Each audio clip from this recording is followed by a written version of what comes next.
Do you think estate agents are too focused on the transaction, on the sale, Adrian?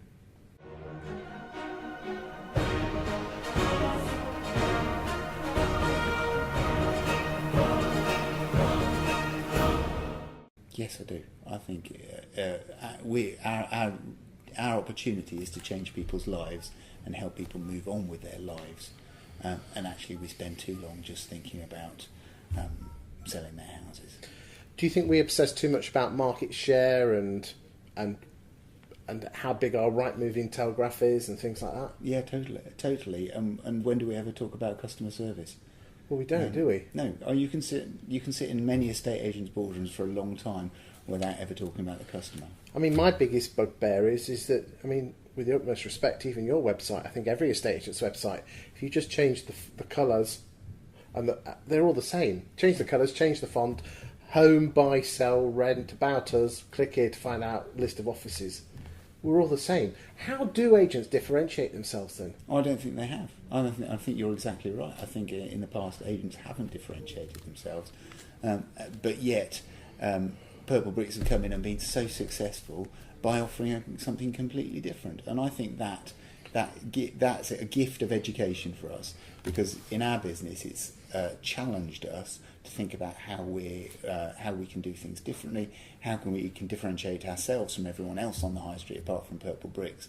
And actually we're working on some projects and some initiatives internally that actually will change the face of the way we deal with our customers and improve our service to our customers. Isn't it just as simple as picking the phone up and talking to them? Sometimes it is, but that's not what I'm talking about at the moment. But communication is the biggest challenge for any estate agency. Why do you think we're not very good at communicating in the estate agency industry? I mean, I know you're primarily letting agents, but why do you think that's the case? Because good news travels faster than bad news, and so good news does travel fast, and we're very happy to pick the phone up and discuss that.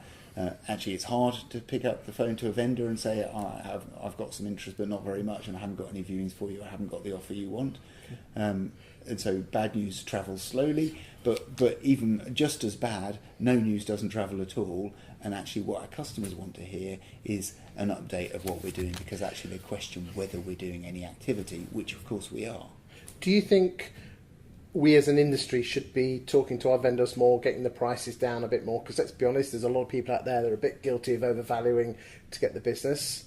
Do you think we should be saying, well, we've tried it for 6 weeks and get it down, or what else do you think? I think we need to communicate more with our clients about what we are doing.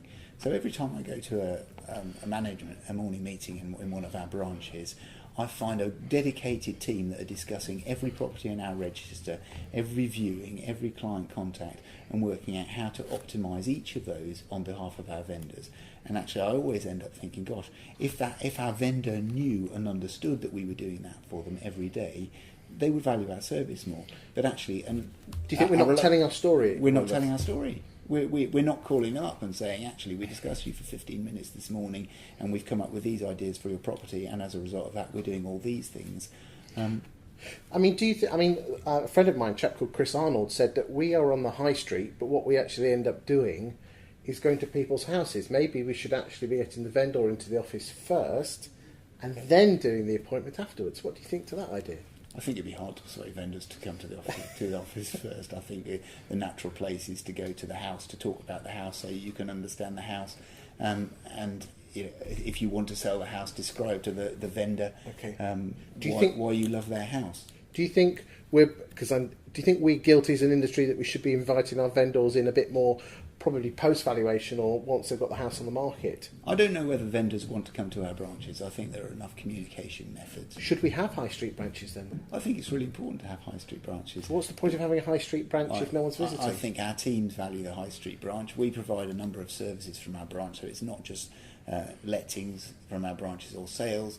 We provide both of those. Financial services, it's a base for the surveyors. Contractors come in to collect keys. It's an expensive base. It is expensive, but I think it's necessary, and I think our customers are reassured by the fact that we have the capability to deliver our services locally from a central hub.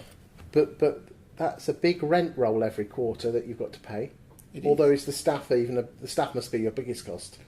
Staff is our biggest cost, but yes, rents are expensive. But actually, we think it's the best way to deliver the services that our customer wants. That's what it's about, isn't it? Thank you very much. Thank you.